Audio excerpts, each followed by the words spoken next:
Astronomers just measured something that shouldn't be possible. For the first time in history, scientists have directly measured the mass of a rogue planet, a world floating alone through interstellar space with no star to orbit. At 70 times Earth's mass, roughly the size of Saturn, this frozen world has been drifting through the galaxy for potentially billions of years. And the discovery proves our galaxy may be teeming with trillions of these orphaned planets wandering in eternal darkness. Right now, approximately 9,800 light-years away in the direction of the Milky Way's center, this planet is moving through space completely alone. No sunrises, no sunsets, no star providing warmth or light. Just perpetual night and temperatures near absolute zero. And the only reason we detected it at all is because its gravity briefly bent the light from a distant star in a way that's never been measured before. The planet's mass is precisely 70 Earth masses, making it comparable to Saturn but without rings, without moons, without a sun. The detection used gravitational microlensing, observed simultaneously from Earth and from the European Space Agency's Gaia Space Telescope, creating a parallax measurement that directly reveals the planet's mass rather than relying on statistical estimates. The microlensing event lasted approximately 41 days as the planet's gravity warped space-time and magnified the light from a background star located roughly 20,000 light-years away. Dr. Subo, professor of astronomy at Peking University and lead author of the study, stated in January 2026, "For the first time, we have a direct measurement of a rogue planet candidate's mass, and not just a rough statistical estimate. We know for sure it's a planet." Even more disturbing, the detection method reveals that for every star in the Milky Way, there could be multiple rogue planets drifting unseen through interstellar space. That's potentially hundreds of billions to trillions of orphaned worlds ejected from their birth systems. This discovery broke every previous limitation on how we study planets without stars. Here's what should concern you most. If rogue planets this massive are common enough to detect by chance using microlensing, it means planetary systems are far more violent and unstable than we thought. Planets don't just form and peacefully orbit their stars. They get ejected, cast out into the void, doomed to wander alone forever. Think about it. Before we dive deeper into this cosmic revelation, if you want to stay updated on what could be the most important discovery about planetary populations in the galaxy, don't forget to click the subscribe button and turn on notifications. Because what we're about to reveal will completely change how you think about planets and the violent chaos of planetary system formation. And leave a comment telling us, how many rogue planets do you think exist in the Milky Way? Let's talk about what a rogue planet actually is, because understanding this makes the discovery even more profound. When we think of planets, we naturally think of them orbiting stars, Earth around the Sun, Jupiter around the Sun, exoplanets around distant stars. The defining characteristic of a planet in our minds is that it's gravitationally bound to a star. But rogue planets, also called free-floating planets or orphan planets, don't orbit any star. They've been ejected from their birth systems and now drift through interstellar space completely alone. They're not orbiting anything. They're just traveling through the galaxy following their own independent trajectories. How does a planet become rogue? The most common mechanism is gravitational ejection during the chaotic early phases of planetary system formation. When multiple planets are forming in a protoplanetary disk around a young star, they gravitationally interact with each other. If two planets have a close encounter, one can be flung outward with enough velocity to escape the star's gravity entirely.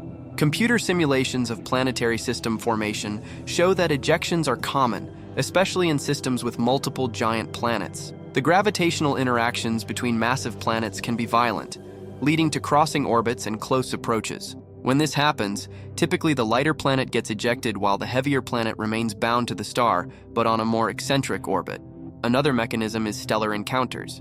If a young planetary system passes close to another star, which can happen in dense star-forming regions, the gravitational influence of the passing star can strip planets away from their host star, sending them adrift into interstellar space. A third, rarer mechanism is the ejection of planets when their host star goes supernova.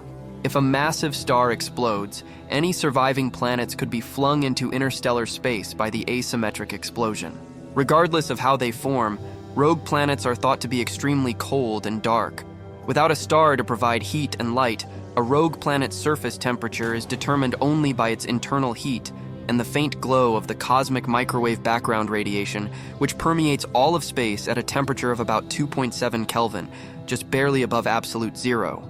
For a massive planet like the one discovered, 70 Earth masses, similar to Saturn, there might be some residual internal heat from formation and radioactive decay, but surface temperatures would still be extraordinarily low, probably in the range of 30 to 50 Kelvin. That's cold enough to freeze any atmosphere solid onto the surface. Now here's the challenge. How do you detect an object that emits almost no light and has no star illuminating it? The answer is gravitational microlensing, one of the most elegant techniques in observational astronomy. Microlensing exploits a prediction of Einstein's general theory of relativity. Gravity bends light. When a massive object passes in front of a more distant light source, the gravity of the foreground object acts like a lens, bending and magnifying the light from the background source. For planetary mass objects, the lensing effect is subtle, hence microlensing. The magnification typically increases the brightness of the background star by a factor of 1.5 to 5 for a few days to a few weeks, then returns to normal as the lensing object moves out of alignment. The light curve, the graph of brightness over time, has a characteristic symmetric shape that can be modeled mathematically. By fitting models to the observed light curve, astronomers can extract parameters like the mass of the lensing object and its distance. But there's a problem. Microlensing suffers from a degeneracy. Multiple combinations of mass and distance can produce similar light curves. If you observe a microlensing event from a single location, say Earth, you can't uniquely determine the mass of the lensing object. You can only estimate it based on statistical assumptions about typical masses and distances. This is where the breakthrough comes in. If you observe the same microlensing event from two different locations separated by a large distance, you can measure the parallax, the apparent shift in position due to the different viewing angles. This is exactly how your two eyes provide depth perception. Each eye sees a slightly different view, and your brain combines them to perceive distance. In the case of this rogue planet, the microlensing event was observed simultaneously from Earth and from the European Space Agency's Gaia Space Telescope. Gaia orbits the Sun at the L2 Lagrange point, about 1.5 million kilometers from Earth. That's not a huge distance by cosmic standards, but it's enough to create a measurable parallax for a microlensing event. Gaia detected the microlensing event about 1.9 hours later than Earth-based observers, a time delay caused by the different light travel paths from the lensed star to Earth versus to Gaia. This time delay, combined with the slight differences in the light curve shape as seen from the two locations, allowed astronomers to break the mass-distance degeneracy and directly measure the planet's mass and distance. The result: a mass of 70 Earth masses and a distance of approximately 9,800 light-years. This is the first time a rogue planet's mass has been directly measured rather than statistically inferred. It's a landmark achievement. Dr. Dong emphasized this in the press release. We know for sure it's a planet. Our discovery offers further evidence that the galaxy may be teeming with rogue planets that were likely ejected from their original homes. The study was published in the journal Science on January 1st, 2026, coinciding with the new year, a symbolic fresh start for the field of rogue planet research. But here's where it gets really interesting. The fact that astronomers detected this rogue planet at all, by chance during routine microlensing surveys, suggests these objects are far more common than previously thought. Microlensing events are rare. The probability that a rogue planet will pass precisely in front of a background star, from our viewpoint, is extraordinarily low. The alignment has to be nearly perfect, within microarc seconds, for the lensing effect to be detectable. Yet multiple microlensing surveys, OGL, optical gravitational lensing experiment, MOA, microlensing observations in astrophysics, and others, have detected dozens of candidate rogue planets over the past 2 decades. The fact that these chance alignments happen at all indicates a large population of rogue planets. Theoretical studies support this. Simulations of planetary system formation predict that for every star in the galaxy, there should be roughly 0.5 to 2 rogue planets, depending on the assumptions about system architecture and dynamics. That would mean the Milky Way contains between 50 billion and 400 billion rogue planets. Some estimates go even higher. A 2021 study suggested there could be more rogue planets than stars in the galaxy, potentially trillions of these lonely worlds drifting through the darkness. The newly discovered rogue planet fits this picture. At 70 Earth masses, it's a gas giant, likely similar in composition to Saturn, a rocky core surrounded by thick layers of hydrogen and helium. It probably formed in a protoplanetary disk like any normal planet, but was ejected early in its system's history through gravitational interactions with other planets. Where did it come from? We don't know. The planet is currently located about 9,800 light-years away in the direction of the galactic center, moving through space at some unknown velocity. Tracing its trajectory backward through the galaxy is impossible without knowing its precise motion, which we can't measure from a single microlensing event. It could have been ejected from its home system millions of years ago or billions of years ago. It could have traveled thousands of light-years since ejection, or it could still be relatively close to where it formed. There's no way to know. But here's the unsettling part. This planet is alone, permanently alone.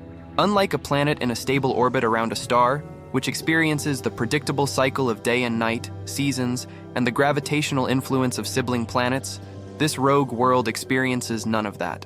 Its day is meaningless because there's no sun to define it. If the planet still rotates, and it probably does, having retained angular momentum from its formation, then any given point on its surface cycles between darkness and slightly different darkness. There are no seasons because there's no orbital motion around a star to create them. The planet's axial tilt, if it has one, is irrelevant, and the temperature is constant and brutally cold. Without stellar radiation, the only heat sources are internal: residual heat from the planet's formation, gravitational contraction, and radioactive decay of elements in the rocky core.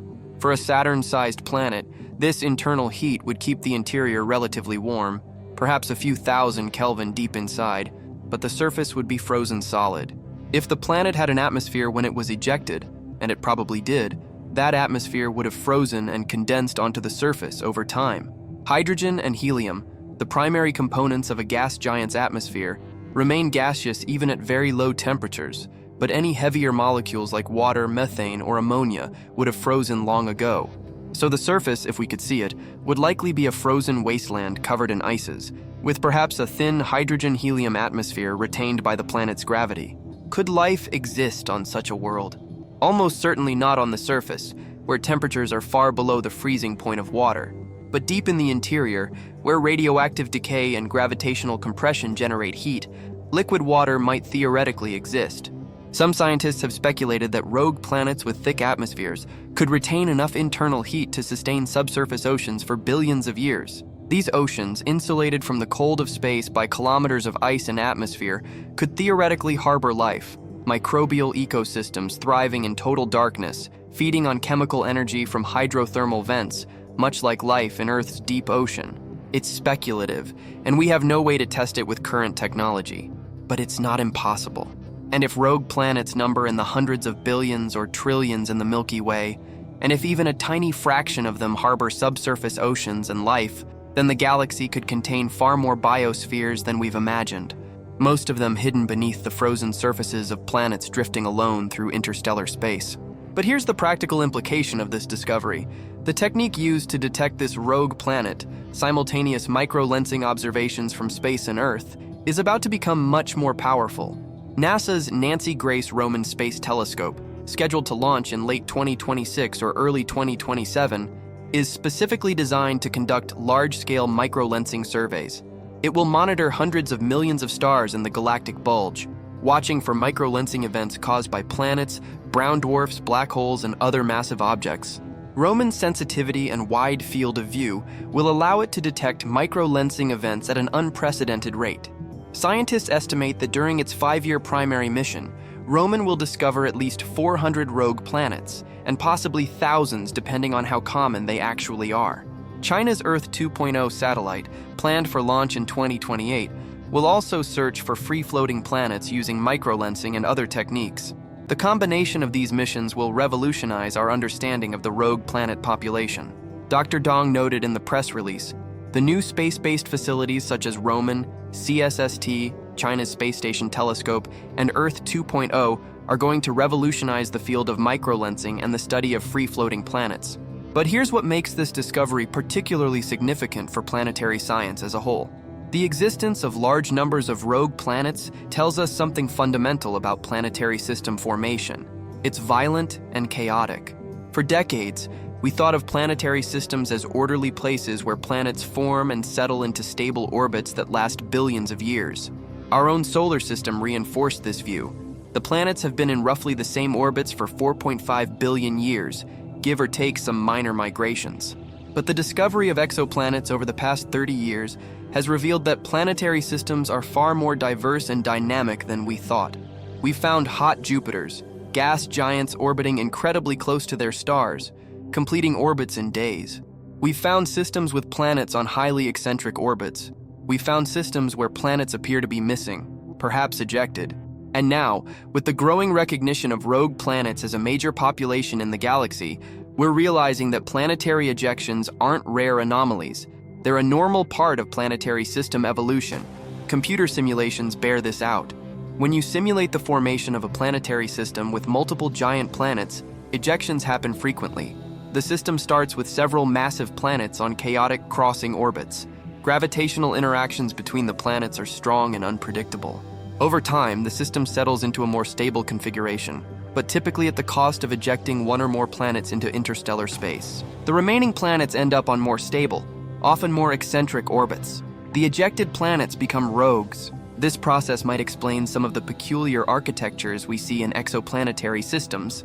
Systems with a single hot Jupiter might have started with multiple giant planets, with all but one being ejected. The survivor migrated inward through interactions with the protoplanetary disk or through tidal interactions with the star. Our own solar system might have ejected planets early in its history. Some simulations suggest the solar system originally had 5 giant planets instead of 4, with the 5th being ejected during the late heavy bombardment about 4 billion years ago. This hypothetical Planet 5 would now be a rogue planet somewhere in the galaxy, forever separated from its siblings. There's no direct evidence for this, but it's plausible. And if it happened here, it probably happened in countless other systems. But here's where it gets existentially unsettling. If planetary ejections are common, it means that a significant fraction of planets that form in habitable zones, regions around stars where liquid water could exist on a planet's surface, might not stay there. They might be ejected before life has a chance to arise, or even after life has begun. Imagine an Earth-like world, covered in oceans, with a thriving biosphere. Then, through a gravitational interaction with a massive outer planet, it's flung out of its system into interstellar space. What happens? Initially, the planet would still have its atmosphere and oceans, but without sunlight, photosynthesis stops immediately. Surface temperatures plummet. Within weeks to months, the oceans begin to freeze. Within years, the entire surface is covered in ice kilometers thick. Any complex life on the surface would die quickly, but microbial life in the deep oceans or in subsurface geothermal systems might survive for a time. If the planet retains enough internal heat, a subsurface ocean could persist beneath the ice for millions or even billions of years, potentially preserving a remnant biosphere. This scenario isn't just speculation. Scientists have seriously studied the possibility of Steppenwolf planets, rogue worlds that retain enough internal heat to sustain habitable subsurface environments despite being in interstellar space. The newly discovered rogue planet, at 70 Earth masses, is too massive to have ever been habitable in a conventional sense. Gas giants don't have solid surfaces where life as we know it could arise, but smaller rogue planets, Earth-sized or super-Earth-sized worlds, could theoretically be habitable in their interiors. And if rogue planets outnumber stars in the galaxy, there could be millions or billions of these frozen worlds, some perhaps harboring hidden biospheres beneath their icy shells. But here's the challenge. How would we ever detect life on a rogue planet? We can barely detect the planets themselves, let alone analyze their compositions or search for biosignatures.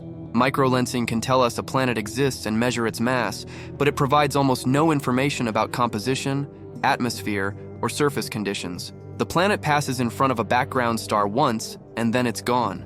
We can't follow up with detailed observations because we don't know where the planet is anymore. Other detection methods, direct imaging, spectroscopy, are even more challenging for rogue planets because these objects emit almost no light.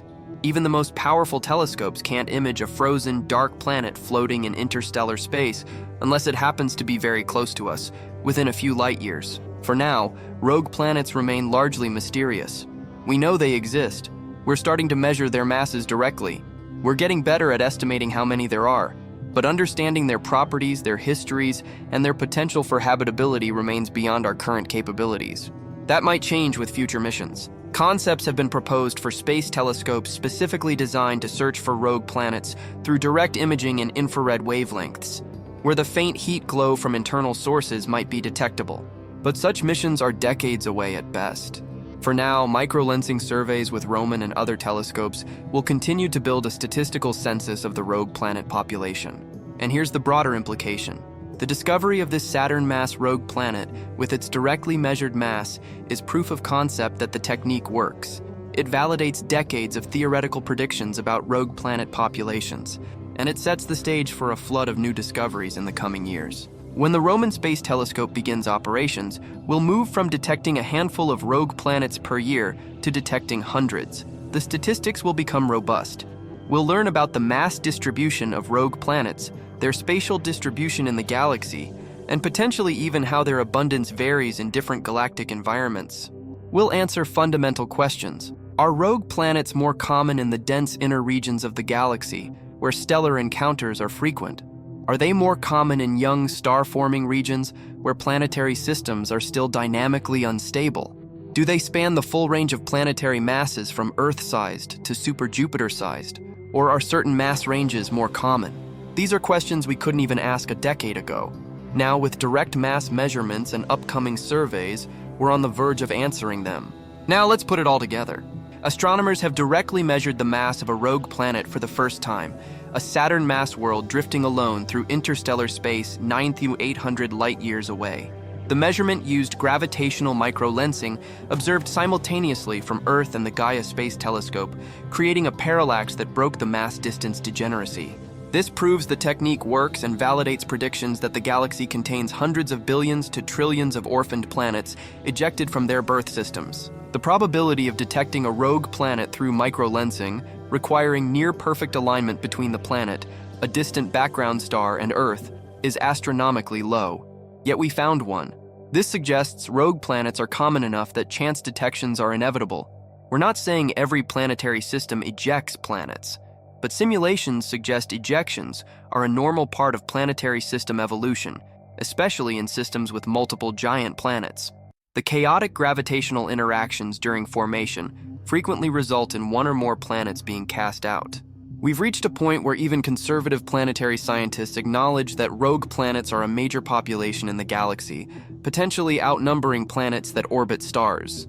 The Nancy Grace Roman Space Telescope, launching in late 2026, will detect hundreds of rogue planets during its 5-year mission. China's Earth 2.0 satellite, launching in 2028, will discover more. The field is about to explode with data. And here's what this really means. The galaxy is filled with lonely worlds wandering in darkness. Planets that once orbited stars, perhaps with moons, perhaps with atmospheres, now frozen and alone. And we've only just begun to detect them. Understanding rogue planets isn't just about cataloging strange objects. It's about understanding planetary system dynamics, the violence of planet formation, and the ultimate fates of worlds. It's about recognizing that planets aren't permanent fixtures orbiting stars. They can be ejected, orphaned, sent drifting through the void forever. So what do we know for certain? First, a rogue planet with a directly measured mass of 70 Earth masses has been detected at 9,800 light-years using simultaneous microlensing observations from Earth and Gaia. Second, the technique of parallax microlensing works and can uniquely determine planetary mass and distance. Third, theoretical predictions about rogue planet populations are likely correct. There are potentially hundreds of billions in the Milky Way. What don't we know? What is the full mass distribution of rogue planets? How many are Earth-sized versus Jupiter-sized? Do they retain atmospheres, or are they frozen solid? And could any of them harbor subsurface oceans and potentially life? And here's the urgency. The Roman Space Telescope launches in late 2026. Its microlensing survey will run for 5 years, from roughly 2027 to 2032. During that window, we'll learn more about rogue planets than we've learned in the entire history of astronomy before. Because if Roman detects hundreds or thousands of rogue planets, as predicted, we'll finally have the statistics to understand how planetary systems evolve, how often ejections occur, and what happens to orphaned worlds after they're cast into the darkness. The truth is this: the galaxy is full of planets with no stars. Worlds wandering alone through interstellar space, frozen remnants of violent planetary formation, and we've just proven we can detect them and measure their masses directly. and the only way to understand the full population of rogue planets is through continued microlensing surveys over the next decade before missions like Roman exhaust their fuel and cease operations. If this video left you wondering how many lonely planets are drifting unseen through the darkness, don't forget to click the like button and subscribe to this channel. We're tracking rogue planet discoveries in real time, and you won't want to miss what the Roman Space Telescope finds when it begins its survey in 2027. Leave a comment with your theory. How many rogue planets do you think exist in the Milky Way, more than stars or fewer? And share this video with anyone who thinks all planets orbit stars. After watching this, they'll never think about planetary systems as stable, orderly places again. The galaxy is full of orphaned worlds wandering alone forever.